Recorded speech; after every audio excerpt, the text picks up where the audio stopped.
For the shoulder extension, contract, relax. This is really for you if you tend to have shoulder discomfort when pressing or doing dips, anything where this elbow is getting behind the body.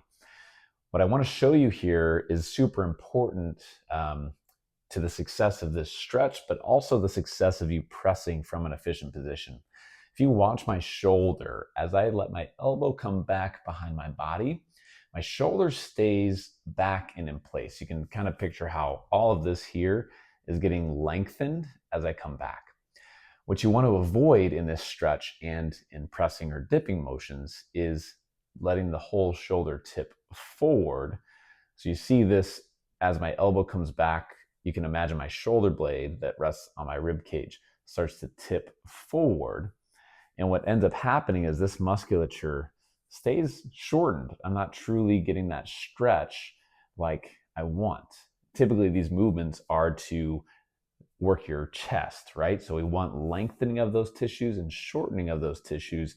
So what happens when these tissues are chronically tight is they stay short. Everything in the shoulder moves kind of as this chunk as opposed to getting the movement from where we want it.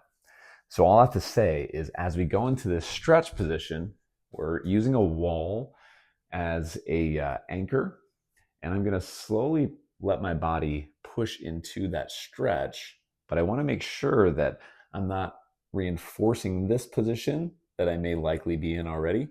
I'm getting that shoulder pulled to the back of the socket, pushing myself into that just to the point where I begin to feel stretching in the tissues in the front of the shoulder.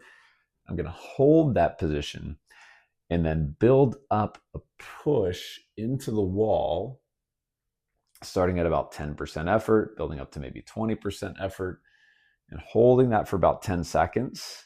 And then when I relax, I'm going to see if I gain a little more access into that position. Again, making sure that I'm not losing my shoulder position this way. I'm able to keep that shoulder back as I sink into that further. So do repetitions of this contract, relax, and see, can I get a little bit deeper, push in. I'm not arching my back. I'm keeping my neutral spine, ribs tucked to the hips, push into the wall, relax, get a little deeper, push into the wall, 10 seconds. Deep breath, get a little deeper. And what you'll find is that contract, relax helps the shoulder open up, and it starts to give you the range of motion that we need for full range of motion bench press, dumbbell press, eventually getting back to the point where I can do a dip without that shoulder moving in a way that I don't want it to move.